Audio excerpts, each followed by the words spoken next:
Lions TV, this is your preview show looking ahead to tomorrow night's home game against top of the table Sheffield United at the Den. 4 games now without a win, and the worm is starting to turn slightly on Neil Harris and the troops. Can we get back to winning ways against a team at the top of the table? It used to be a Neil Harris speciality. Let's see if the gaffer can rekindle that form. As always, let's kick off the show by taking a look at the 11 that he might pick to start the match. Okay, so Ryan Leonard is suspended for this game after picking up his 5th booking last time out of the season against Coventry. Japhet Tanganga, however, will return. So what will the gaffer do? Kenny's video was really good yesterday. I'm starting to enjoy Kenny's videos more than I enjoy my own. It's out. I will link it at the end of this. And he said, do you know what? Harris is probably going to end up going 4-4-2 against Sheffield United. Will he do that? I don't think he will. I don't think he'll bow to fan pressure. I don't think that he'll go 4-4-2. I still think he'll stick with the one up front. This is what I think he'll do in a roundabout sort of way.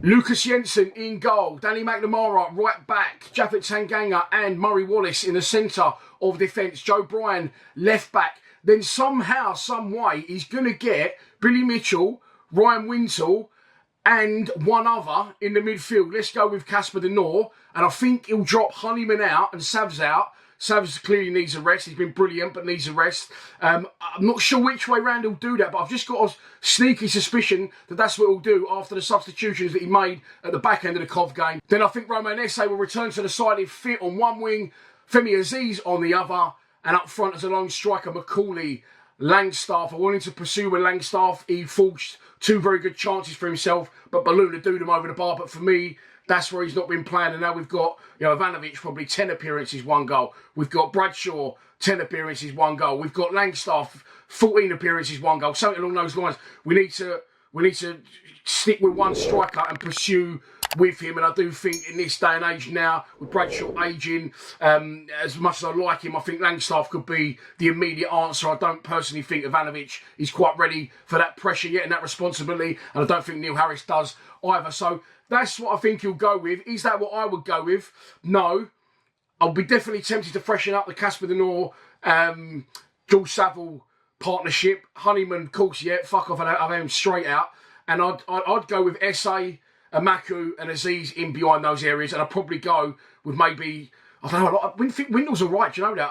And I think he will definitely change that central midfield pairing. And as I said before, it's a good headache for the gaffer to have now lots of options in that area of the field. I do expect him to freshen it up, but I do think he will stick with the one up front. Let's move on to our opposition. As we already know, is Sheffield United. Managed by Chris Wilder. They are the absolute classic yo-yo side. Remind me not so much Norwich at the minute, but Norwich or Burnley. Go up, come down, go up, come down. Quite an annoying side. They're a little bit too good for this division, but not good enough for the Premier League. And once again, they are flying. They currently sit top of the table. 10 places and 14 points above us. They are, however, only 1 point above Leeds and 2 above Burnley, which means if he wants to beat them at the Den on Wednesday, they could get knocked off their perch and out of the top 2. Sheffield United are unbeaten in their last 5 league games, winning 3 and drawing 2. Last time out was away on Sunday, a difficult 2-2 draw against West Bromwich Albion at the Hawthorns. They've got a plethora of talent in their squad. They've got Raksaki, they've got Connor O'Hare, they've got Hamer, they've got Tyrese Campbell, just to name 4 very good players for them that are exciting and can cause problems. Let's just hope they're not firing on all cylinders when they come to SE16 tomorrow. Let's move on to a prediction. And so, this is your pre-match prediction, and here we go. Difficult one. I've not predicted a loss for a very, very long time. It could quite easily be a Neil Harris masterclass like he did against Burnley, like he did against Leeds. We know we do predominantly better against the teams at the top of the table, especially at home. But unfortunately, I am going to predict a 2-1 loss on this occasion with Japhet Tanganga once again to get a go up from the back. But I don't think it's going to be enough. I think they'll overrun us. I think they could potentially target Murray Wallace and our frail back 4. Although I'd like to see Harding play, I don't think he will. And I think they will beat us, unfortunately, by 2-1.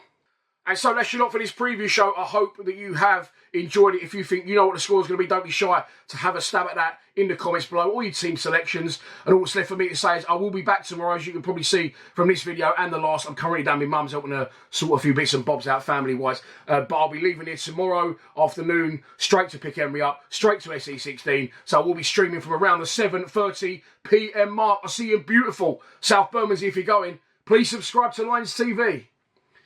Come on, you Lions.